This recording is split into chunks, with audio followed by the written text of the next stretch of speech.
Regarding naman to sa sharing natin about intimacy, about spiritual growth, about sa kung paano tayo mas lalalim pa. Sharing lang kung ano yung, 'di ba, yung natutunan natin para makatulong din sa ating kapwa, sa ating mga kapatid sa Panginoon. Para sila ay, 'di ba, lumalim din sa Panginoon at magkaroon din ng intimate relationship sa Panginoon. Kasi yun po yung importante ng mga kapatid. Kasi pwede kang magbasa, pwede kang, alam mo yun, pwede kang palagi na lang magbasa pero wala kang intimacy sa Panginoon. Yes, so kailangan po iyon. Pero ito nga yung ano natin para sa gabing ito, ang i-share po natin. So ito'y connected din sa intimacy at spiritual growth natin. Kung papaano po ba natin malalaman, 'di ba, yung ating identity sa ating Panginoong Hesukristo. Medyo Brother Charles, medyo malabo.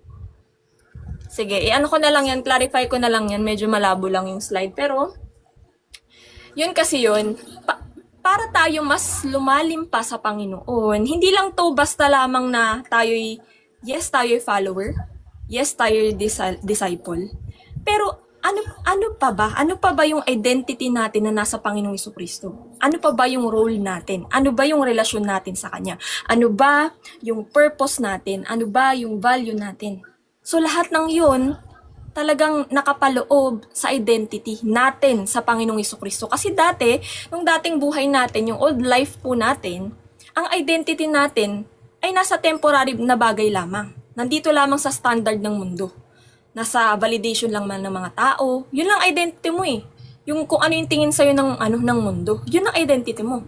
Pero, nung pinalaya ka na po ng Panginoong Jesucristo, sa kadiliman ng mundo, sa authority ni Satan dito sa kingdom niya dito sa mundo, ang identity na po natin ay wala na doon sa temporary na bagay, kundi sa eternal na, which is in the Lord Jesus Christ.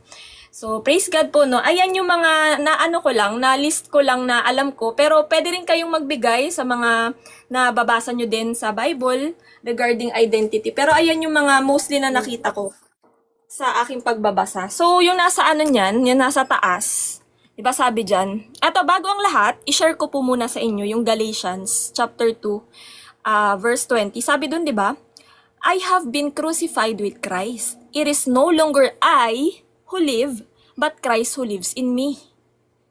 And the life I now live in the flesh, I live by faith in the Son of God, who loved me and gave Himself for me. So, yun po yun. Doon nagsisimula ang ating identity. Hindi na tayo ito. It is no longer I, hindi na po tayo ito. We are bought with a price. So glorify, di ba? I-glorify natin ang Panginoon. Kasi pinalaya niya tayo mula sa pagkakaalipin sa kasalanan. So hindi na po tayo ito. Panginoong Hesukristo na po ito. Sa Kanya po nakapaloob, sa Kanya po ang ating identity. At hindi na po sa ating sarili at hindi lalong-lalong hindi dito sa mundo. So, eto po, no? Yung una po dito, mga kapatid, is heirs. Diba? Napapansin niyo po yan, nandyan po yung we are heirs sa Romans chapter 8. Na ang sabi po doon, no, we are heirs of God and fellow heirs with Christ. Provided, ito merong po dito may sinasabi, nakalagay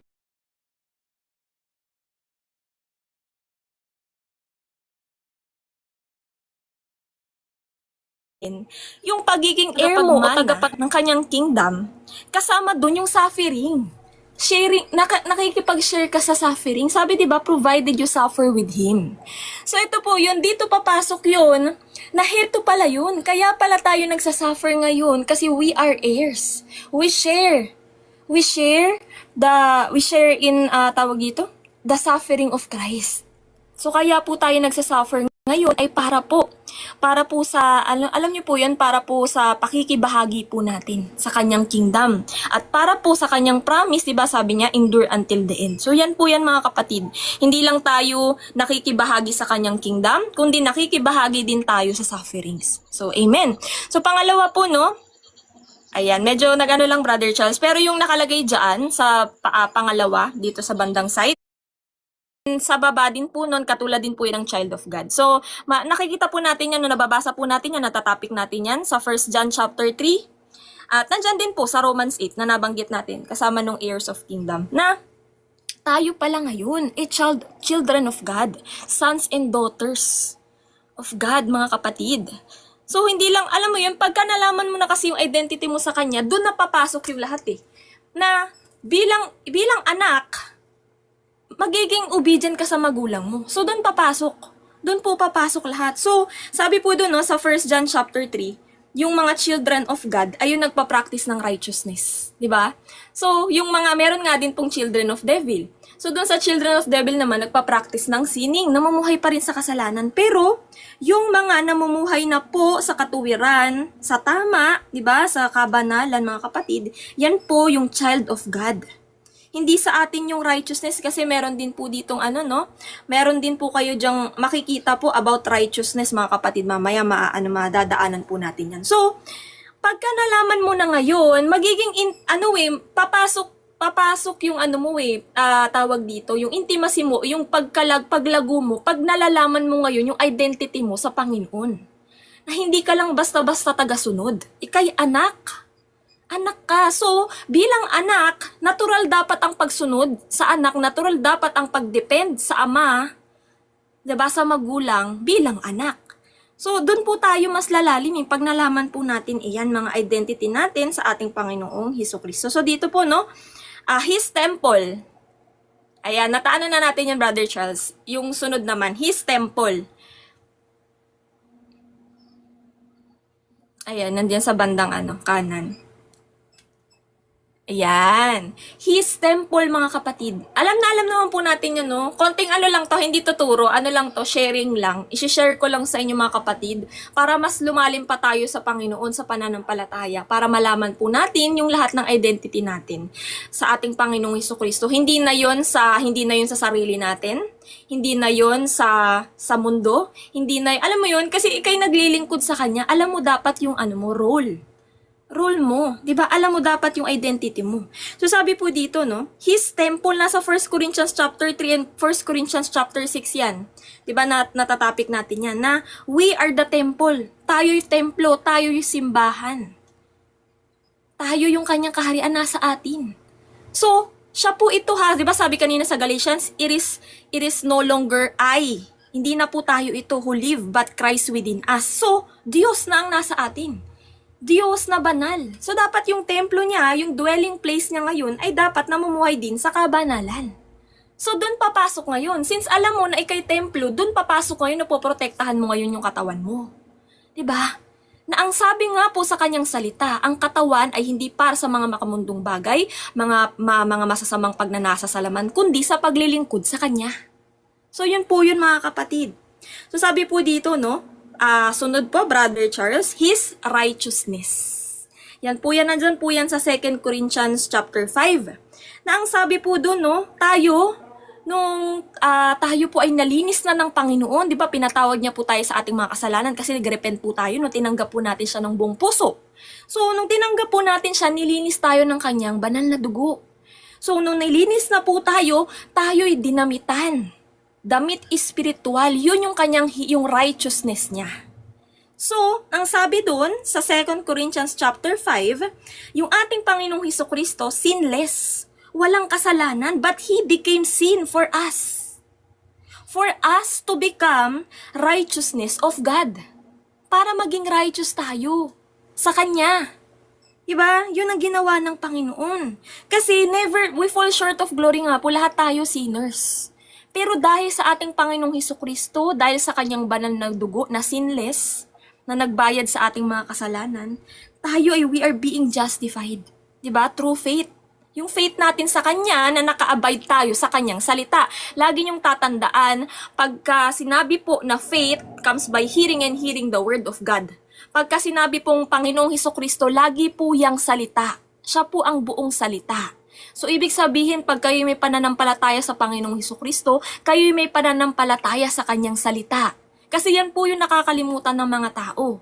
Akala nila pag hinatiran lang sila ng bahagi ng salita, magkakapananampalataya na sila. Hindi po. Faith comes from hearing and hearing the word of God. Pag sinabing Panginoong Hesukristo, automatic salita po yan, buong salita. Buong kapahayagan, buong kalooban ng salita. Hindi po bahagi lamang. Para tama pong masunod, di ba? Para hindi ka ma-led astray, mga kapatid. So, yun po, na talagang tayo pala, ang kalooban pala ng Panginoon ay maging At tayo, righteousness of God. Nasabi nga kanina sa children of God, ang children of God ay yung lumalakad sa righteousness. So yun ang kalooban ng Panginoon. Maging righteous tayo, hindi tayo manatiling sinners. Kasi kung babasahin niyo po, no, mga kapatid, na nababanggit din niya ni Sis Tinay, na laging sinasabi ng mundo, lahat tayo makasalanan, lahat tayo, yes, tayo makasalanan, pero hindi tayo matutuon at mai-stay lamang doon. Kaya nga tayo pinapabanal na ng Diyos eh. Kaya nga po tayo pinapalakad ng matuwid. Kaya nga po tayo ginagabayan para lumakad po sa katuwiran, sa righteousness niya. Siya po iyon na righteous within us. Kaya po tayo nagiging righteous sa Kanya. So dun po, no, sa next po, Brother Charles, saints. His saints. Yan. So lagi po natin yan ang babasa sa prologue po lagi ng mga letters, no? Si Apostol Pablo, Apostol Pedro, Apostol John. Lahat po yan, di ba? Nakalagay, saints. Ibig sabihin po, nakalagay yan sa 1 Corinthians chapter 2. Halimbawa lang kasi palagi naman natin nakikita yun sa mga prologue. Pero ito, sa 1 Corinthians chapter 2 po, ang sabi dun, ng ibig sabihin ng saints, those who are being sanctified in Christ Jesus called to be saints. So, ibig sabihin, yung palang daw mga saints, yung mga being sanctified. Those who are being sanctified, napapabanal. Habang nandito pa sa lupa. Talagang kinuha niya, nilihis niya mula sa kasamaan at karumihan ng mundo para kanyang malinis at mapabanal. Yun ang kanyang saints. Kung ano yung mga dati mong ginagawa na hindi ka lugod-lugod sa Diyos, sexual immorality, adultery, bisyo, lahat yan ay tinalikuran mo na. Inalis mo na, mga pinapabanal. Kasi ang ibig sabihin, no, from sinner tayo dati, naging righteousness na nga po ng Panginoon at ngayon ay saints niya. Tayo yung tinatawag na saints. Mga pinapabanal. Kasi po hindi ka pa magiging talagang totoong banal habang nasa fallen body ka pa at nandito sa fallen world. 'Di ba? Nandito pa tayo nadadapa pa tayo sa pagkakasala. Pero nandyan po ang Panginoon bilang ating mediator at nandyan ang repentance at kapatawaran sa ating mga kasalanan. So, diyan po tayo napapabanal ng Panginoon. Na dapat dito rin sa identity natin sa Panginoon, mga kapatid, malaman natin kung ano yung freedom na binigay sa atin ng Panginoong Hesus. Yun ay freedom para tayo'y lumapit. Diba may freedom, may kapatawaran may freedom na tayo na lumapit sa Kanya kada nadadapa tayo sa pagkakasala. Kasi dati po wala Sa old law, talagang death. After sin, death na po. Yun ang kabayaran, di ba mga kapatid? Pero dahil sa Panginoon Kristo, may kapatawaran na. Meron na tayong mediator, tagapamagitan, and by His blood we are being justified and we are being sanctified. Di po ba? Sa Kanya ding pong salita. Yan yung naglilinis po sa atin sa pang-araw-araw. Sa tulong ng banal na Espiritu. Di ba? So, ibig sabihin po pala na kapag tayo, di ba, malalaman mo yung identity mo ngayon. Na, ay malaya pala akong lumapit sa Panginoon na Lord. Ako po'y nadapa ngayon, tulungan niyo po ako. Hindi po ito naka-align sa identity at will niyo, kaya tulungan niyo po akong alisin ito. Ganun pala. Ganun pala pagka madadapa tayo, ganun pala pag mag-repent kayo. Kasi nandyan na nga yung kapatawaran Lumalakad ka na nga kasi sa Kanyang righteousness. So given na nandyan na yung kapatawaran, lalapit ka na lamang sa Kanya upang magpatulong. Na Lord, sorry nadapa po ako ulit, tulungan niyo po ako. Itong mga pinuput ni Satan na lie sa head ko ay hindi to totoo, kaya tulungan mo akong alisin ito. So doon, i-rebuke mo na siya. Diba? So yun yung freedom mo pala.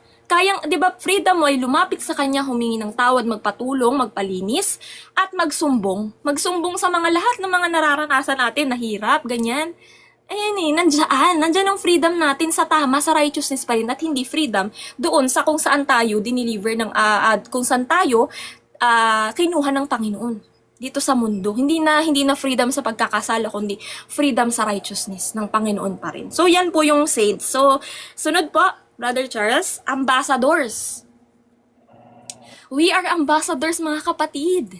Diba? Nandyan po yan sa 2 Corinthians chapter 5. So, ang mga binabangkit ko ay chapter para buo nyong basahin hindi po verse. Pero, kung ano lang po, no, kung ibubuod ko lang yun doon sa 2 Corinthians chapter 5 regarding we are the ambassadors, we are the representatives.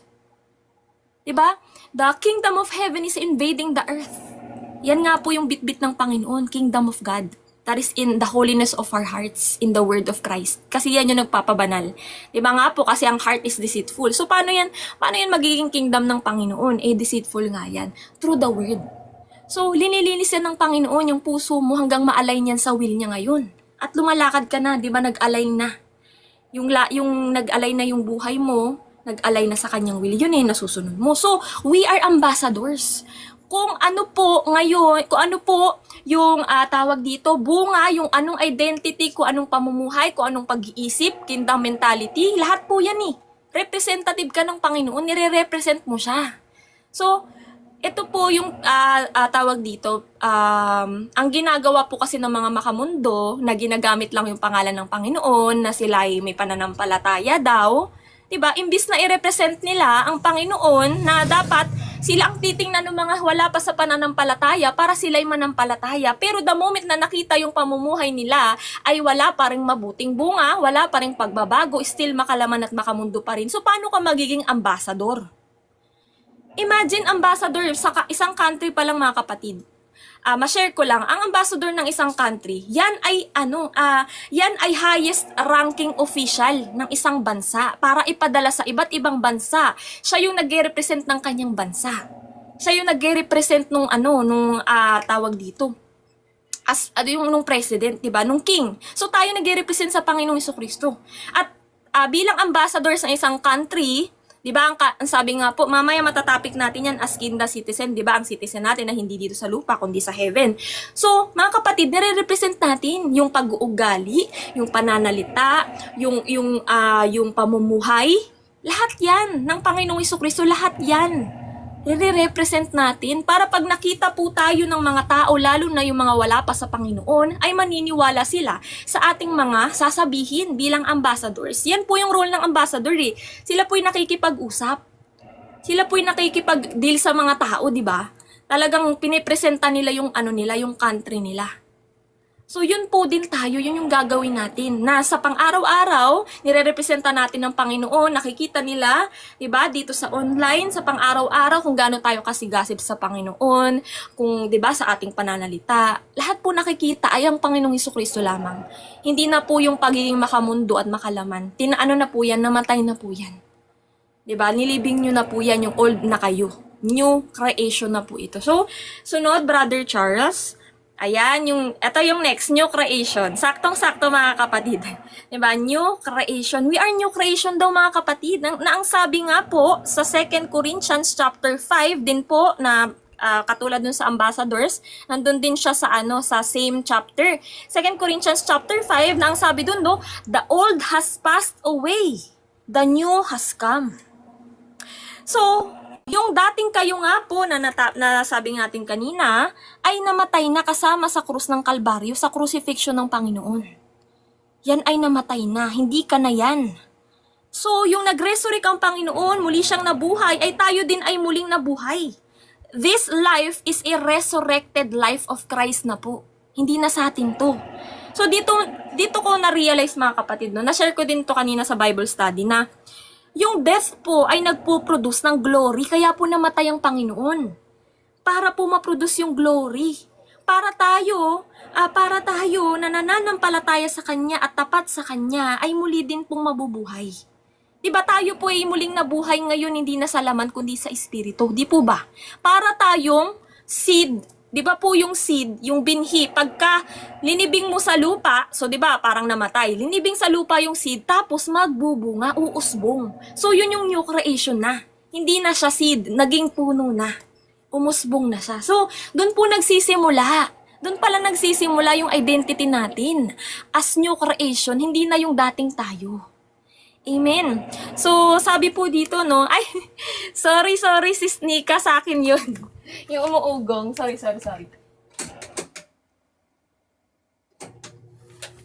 Pasensya na, maingay po yung electric fan. Sorry, sis Nika. Ang iga na electric fan. So, yun po pala yun, Dito po pala nagsisimula yung lahat. Na tayo'y ma-born again in spirit of God. Na tayo'y mamatay sa ating mga makalamang pagnanasa, a death to self. Para po tayo ay maging alive. Hindi na sa flesh, kundi sa spirit. Alive in Christ na po tayo.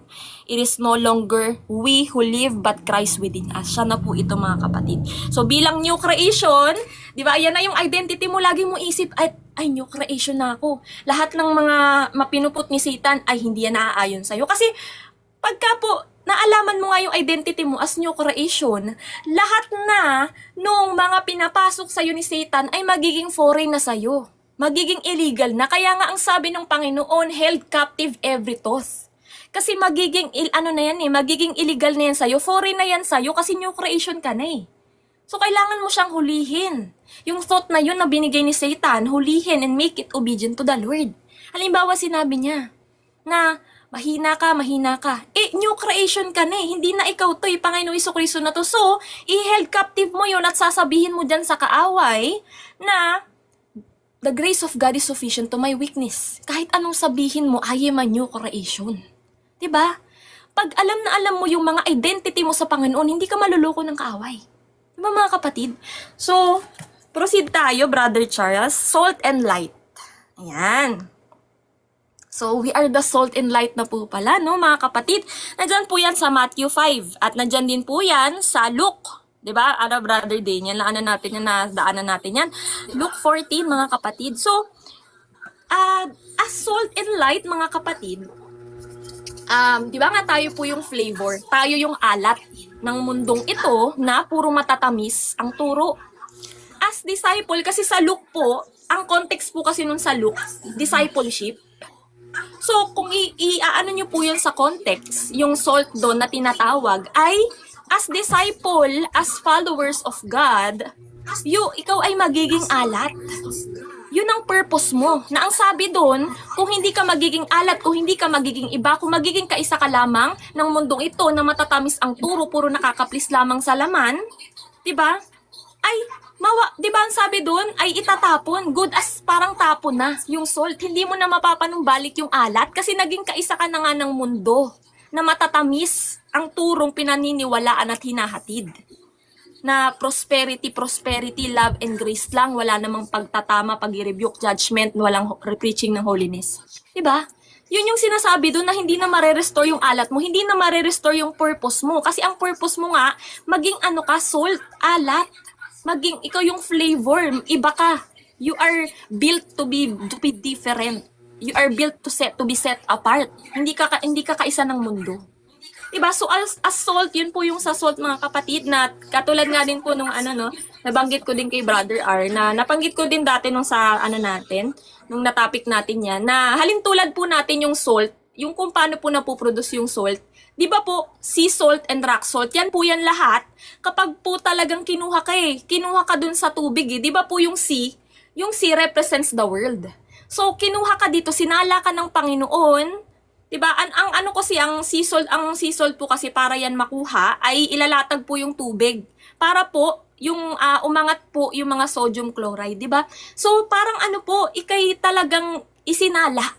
Sinala finiltered out ka dyan sa mundo para ngayon ang purpose mo ay maging salt dito sa mundong ito. Flavor, iba, ikaw yung hindi nila ayaw ng mga tao ng alat, gusto nila tamis. Ikaw yung alat. Iba ka, may kabatasan yung turo mo, 'di ba? May pagpipreach ka ng hindi kinalulugod ng Panginoon, may nagpipreach ka nung mapupuntahan ng taong hindi nagbabago sa hell, lake of fire, lahat 'yan.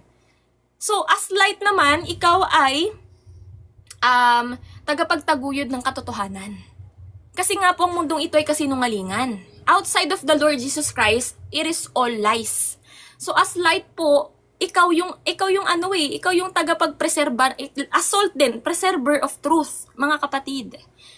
Kasi nga po, pagka ang mga tao, lumalakad sila ng bulag, dahil nga po lumalakad sila sa kasinungalingan. Pero tayo, na katotohanan sa salita ng Diyos ang ating hinahatid. Para sila, na nasa kadiliman, diba, yan nga po ay mapunta rin po sa light. So yan po yan mga kapatid. Next po tayo, Brother Charles, his workmanship. Yan, nasa Ephesians chapter 2 po yan, sa pinakanan sa bandang nasa verse 10 po yan na nabanggit doon mga kapatid na tayo pala, we are created for good works, which God prepared beforehand for us to walk in them. So, ibig sabihin po, hindi pala tayo, hinanda na pala ng Panginoon. Ang ating mga, ang linatag na pala ng Panginoon, hinanda niya na noon pa yung lalakaran po natin. Hindi tayo yun. God's work po iyon within us. The Holy Spirit po yun. So, as His workmanship, tama tong ginagawa natin na tayo naglilingkod. Itong mga good works na ito ay galing mismo po sa Kanya. Sa Holy Spirit, sa Diyos. God's work pa rin po ito. We are just a vessel. So, ngayong naiintindihan na natin na, 'di ba, hindi ka manghihina na para ka na lamang napipilitan na gumawa. Kasi nga po malalaman mo na noon pa lamang ikaw ay created for His workmanship. Mga kapatid. So, yun po yun, no? Brother Charles, lipat po tayo. Diyan po tayo sa God's people, royal priesthood. Ayan. So, nadyan po yan sa 1 Peter chapter 2. Pwede nyo po yung basahin. Ang sabi nga po dun, no, na tayo as God's people, God's chosen people, and royal priesthood. Ano po bang ibig sabihin ng royal priesthood? Kasi po, diba, alam naman natin, there is only one high priest. Ang sinasabi lang po dito na we are the royal priesthood, ibig sabihin, meron na tayong, di ba yung mga pari po, ay mga priest po noon ng time nila sa Old Testament, sila po yung nakakapasok, sila yung may access. Pero dahil po tayo, ngayon, meron na tayong access. Hindi na po sa pamamagitan ng mga nasa Old Testament na gano'n, mga pari-pari. Pero tayo na po mismo yun. May access na po tayo sa Diyos. Diba? Lord Jesus Christ as our mediator, as our way. Wala nang veil, wala nang harang. Lahat na tayo ay may pagkakataon. Amen. Yes, kailangan talaga may gawa po sa Espiritu para kasama tayo sa Save by Grace. Amen. Yan po yun, Brother Jan. Yan po yun, no, works of the Holy Spirit po yan. God's workmanship. Hindi po tayo yung gumagawa, tayo ay just a vessel. Di ba? Kaya nga po, ang pananampalataya ay nagbubunga talaga ng gawa. Ebidensya niya yun, mga kapatid. So, yan, yung dyan nga po sa God's people, royal priesthood, mga kapatid, na dati ay meron pa po mga certain na mga tao na may access sa Diyos, pero ngayon wala na. Talagang tawag dito, tayo po na meron na tayong direct access po. May direct access na tayo through the Lord Jesus Christ, 'di ba po, sa ating Panginoong Hesukristo, mga kapatid. And sabi doon we are God's people. We are His citizen na madadaanan natin mamaya sa sunod, na as kingdom citizen, we represent His kingdom here on earth. So, dyan ko ipaliwanag yan sa next, Brother Charles, sa kingdom citizen, mga kapatid. So, ito naman po, no? Yan, di ba? Ayan nga po yung natin, no? Na we are kingdom citizen. Hindi tayo citizen ng mundong ito. Kasi hindi tayo taga dito. Tayo'y napadaan lang dito, alien tayo dito. Ang citizenship natin ay nasa heaven. Kaya ang nakalagay nga yan sa sa Philippians chapter 3:20. Na, ito'y kingdom. Kingdom of God po ito. So may hari. Ang Panginoong Hesukristo, hari ng mga hari. Kaharian po ito. Actually, ito nga pong Bible ay hindi po ito religious. This is law. Diba? Para siyang constitution ng mga laws na sinusunod ng kanyang citizen. Yan po yan, mga kapatid. So ngayon nalaman natin na tayo'y citizens, mga kapatid, at nagpapasako po tayo sa ating hari. Diba? Lahat po, yan nga po yung tinatawag na kingdom mentality yung pinapairal natin, mga kapatid. So the moment na 'di ba dati worldly mentality pa tayo. Pero 'di ba sabi ng Panginoon, be transformed in the renewing of mind. So ngayon as kingdom citizen, kingdom mentality na. Kung ano yung pag-iisip ng Diyos, kung ano yung mga nasa salita niya, kung ano yung utos niya, kung anong pag-uugali niya, yun yung papairalin mo as his citizen. Nire-represent mo nga po siya, 'di ba? Ang hari. Nire-represent mo siya. So, tawag dito, mga kapatid, dun tayo sa last, Brother Charles, conquerors. Ayan, yung last, we are conquerors. Amen. So, dito po, mahalaga itong mga kapatid, para hindi po tayo napanghihinaan, na alam po dapat natin ang identity natin na ito sa Panginoong Hesukristo, na hindi po tayo nakikipaglaban para po manalo. Kasi po, the Lord Jesus Christ already won the battle. We are just enforcing it. We are more than conquerors na po. In victory position na po tayo at ang kalaban, kaaway si Satan at kanyang mga evil forces are in defeat position. Kaya ang tanging magagawa na lang po nila ay guluhin tayo, i-distract tayo, guluhin itong mga gawain natin, guluhin yung prayer life natin, guluhin yung spiritual life natin. Diba? Nanggugulo na lang. So kung ikaw hindi mo alam yung identity mo as conqueror, matidisib ka ngayon, nanghihina ka, matatalo ka ngayon niya. Diba? Pero kung alam mo na matagal nang panalo ang Diyos at ini-enforce mo na lang sa buhay mo sa pang-araw-araw, kasi everyday battle, spiritual battle po to, everyday eh. 'Di ba mga kapatid? Sa isip po mga kapatid, diyan nagpuput si Satan. Pero the moment na nalaman mo yung identity mo na yun sa Panginoon, hindi ka panghihinaan. Lagi mong tatandaan na itong binabagtas mo na narrow path, ang ending po nito ay victory pa rin. Nilatag na to ng Panginoon, kailangan mo na lang lakaran. Kailangan mo na lang bagtasin, kailangan mo na lang tapusin, hindi ka naman mag-isa. Nandiyan naman ang Panginoong Jesus, hindi ka pinababayaan. Di po ba? Pag nadapa, repent lang po, nandiyan ang Panginoon, aakayin tayo upang lumakad muli ng tuwid. Mag-continue lang kayo. Kasi mag-continue kayo na lumakad ng tuwid at huwag kayo nang lilingon pabalik. Kasi yan po yung magiging sin na, 'di ba? Apostasy. Diyan po papasok. So, yun lang mga kapatid, no. And then nasa ano din po yan, nasa 1 John po yan, yung conquerors. Kung di ako nasa 1 John ba yan? Pero yun nga po mga kapatid na yun mga kapatid, diyan na pala natatapos, no? Na kapag po tayo ay nalaman po natin yung mga identity nating yan, na dati, no, ano lang tayo, no, tawag dito, dependent lang po talaga tayo dito sa mundo. Kung ano lamang po yung standard ng mundo, yun tayo eh.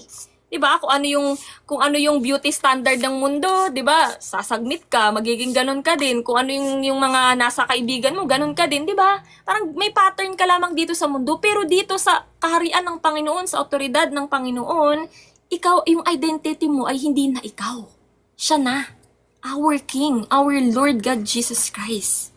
So, yun lamang mga kapatid, no? Nawa po ay nakatulong po yung ating naibahagi sa inyong lakad po sa Panginoon, sa inyong intimacy sa Panginoon, no? Yung identity. Importante yan mga kapatid. Maraming salamat po. Magandang gabi po. Sister Lynn, Yes po. maaabot pa kaya yung podcast or sa susunod na lang Next, po? Sa next susunod na na. lang, brother. Medyo late na kasi. Sige po. Sige po. So, yun. Thank you po sa pag-share, Ate Lynn. Marami na naman po tayong natutunan. Marami na naman po tayong nalaman na mga, ayun nga, na mga kalooban din ng Panginoon para din sa mga tao na hindi po alam kung ano yung kingdom na binabasa atin ng Panginoon na siya'y namumuhay pa rito sa lupa. Kaya po mga kapatid, talaga pong basahin natin ng buo yung Bible para po makita natin, malaman natin kung ano talaga yung katotohanan. Para po di tayo ma-deceive sa mga katuruan na naririnig natin dito sa mundo. So, praise God po. Dahil marami na naman tayong nalaman. So, yun po, Ate Lynn. Ikaw na po Amen. Praise yung God. mag-lead ng prayer. Para po makakain Okay na po. si Charles. Okay po. Ayan, so bago po tayo maghiwa-hiwalay mga kapatid, at nawa po, diba, mapagbulay-bulayan natin yung mga ating mga natutunan para sa gabing ito at ipagpasalamat po natin to sa Panginoon. Tayo po yumuko at pumikit at invite po natin ang presence ng Panginoong Jesus para sa panalangin na ito.